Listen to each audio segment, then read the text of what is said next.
Why are the Jewish people in Israel today? Is it random? Is it a coincidence? Or is it destiny?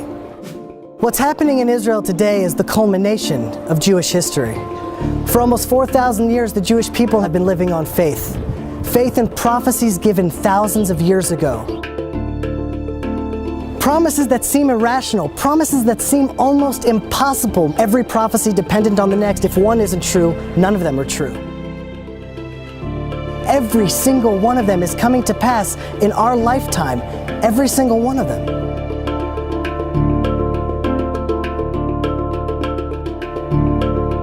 The first promise to Israel was made to Abraham, an eternal covenant. And I shall establish a covenant between me and you, and between your offspring after you throughout their generations, as an everlasting covenant. The Jewish people are the only ancient people alive today. The Assyrians, the Babylonians, the Jebusites, the Canaanites, all of them are gone. Well, no nation has survived such scattering and then remained a nation. They became assimilated, and eventually any trace of the original is gone.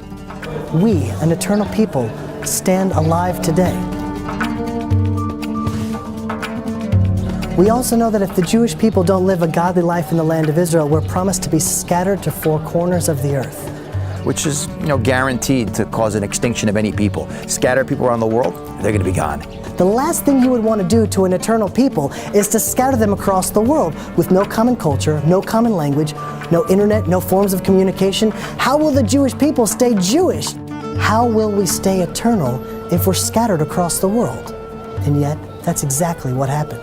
We remain the people, not only just a faith or religion, but a family. God will scatter you among the peoples, and you will be left few in number. The most recent census numbers the Chinese people at 1.3 billion, plus or minus 12 million. 12 million, that's the entire number of all of the Jewish people worldwide. We're a statistical error when just counting the people in China. That's how small we are. The fact that we're scattered and small and we've been subject to the greatest hatred in human history. The Torah tells us the atrocities and the curses that would come upon the Jewish people throughout the exile. And you I will scatter among the nations. I will unsheathe the sword after you. No one has suffered as we have suffered. No one has been as persecuted. Anti-Semitism, the oldest, most universal, intense, irrational hatred in the world. If it was pogroms, crusades, the Inquisition, Muslim oppression, nation after nation, religion after religion. And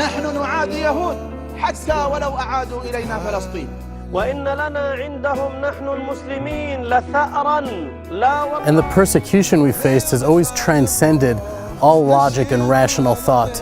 When we were poor and destitute in the shtetl, we were hated for being parasites. When wealthy, for being money grubbing. One thing that we could always rely on is that there would always be a reason, a pretext to hate us. And despite all the persecution, not only have we survived, but we've thrived.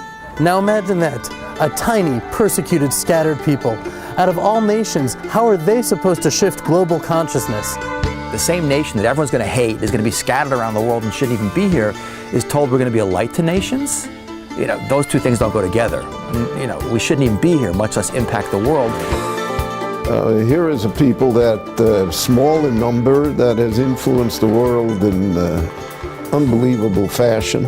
All the science and all the wonderful things that they contribute to the rest of the world.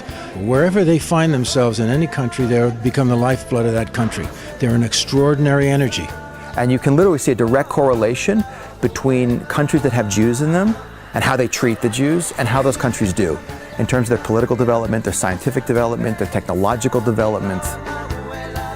The Torah tells us that if the Jews don't do their charge, so they will be sent out of the land, and while they're away, the land will become desolate. The land in the late 1800s was barren, full of rocks. We couldn't produce anything here. Mark Twain came here in 1850. He talks about all these places that he tried to pay respects to. He was saddened by the fact that it was a desolation. Nothing grew here. The land would lay desolate, and your foes who dwell upon it will be desolate. Now, to understand the impossibility of that promise, you have to understand the geographic map of biblical Israel. All the ancient pathways cross through Israel. Every empire throughout the last 2,000 years tried to settle the land of Israel. Babylonia, the Persians, the Medes, the Greeks, the Romans, the Ottomans, the British, all of these empires with all of their wealth and all of their resources tried, and all of them failed. So you think land is land. Either it will be fertile or desolate. Either it will bear fruit or not. But the land of Israel plays by an entirely different set of rules. Then we're told that when the Jews return to the land of Israel, the land will start to flourish again. It'll blossom. Just as the people have been revived, the land has been revived. The land of Israel responds to the people of Israel. The land didn't change, it returned to itself. The blood rushed to its cheeks and the color returned to its eyes. The fruit had a vibrance of color like it hadn't in thousands of years.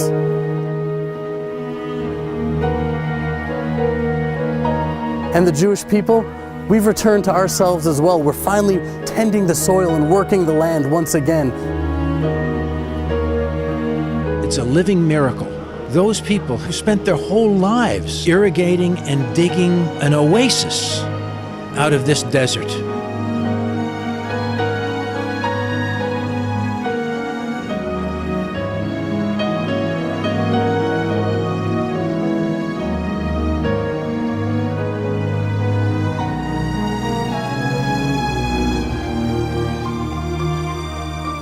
The ingathering of the exiles, it's the most prophesied event in the Bible. It's mentioned over 40 times. Unprecedented in history. Never before has a nation been scattered across the world and then ingathered to its ancient homeland. And yet every single prophet mentions this miraculous feat that will happen.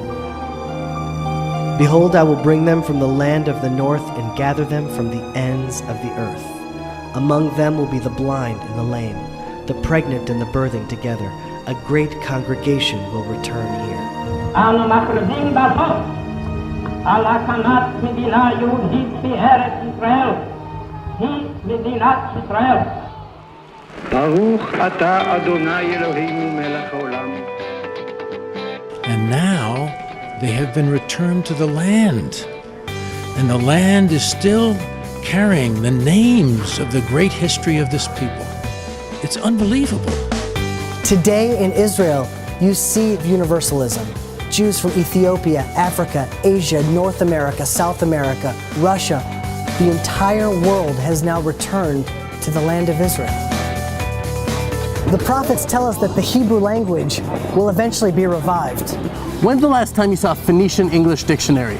Probably not for a while because Phoenician is a dead language. You know what language they speak in Latin America? It's not Latin because Latin too is a dead language.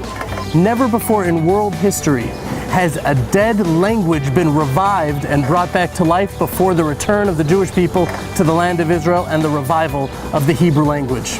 The Hebrew was always preserved in rabbinic writings and the prayer service, but it was not the lingua franca. It isn't what people spoke.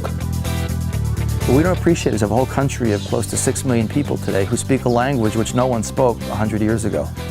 It's resurrected, like the Jewish people back in their homeland.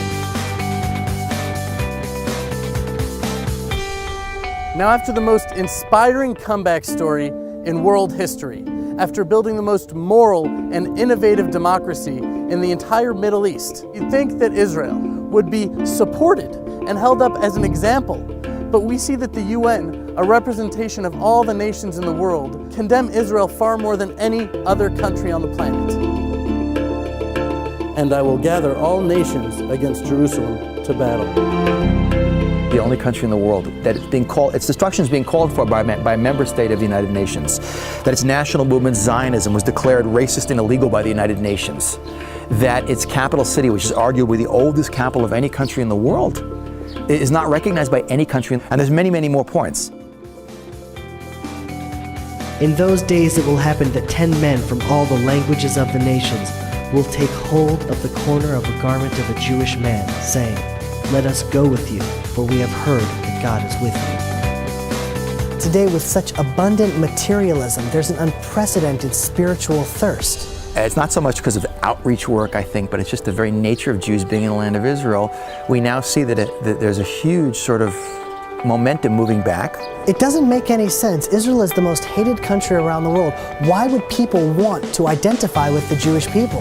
And yet still we see an international revival of people reconnecting to the roots of Judaism, to the spirituality that our people have to offer, to the secrets that we've held on to for 4,000 years. The spiritual revival is happening today. As Israel becomes increasingly isolated in the world, there will be those who stand up for Israel with the faith and integrity of Abraham, and they will make all the difference.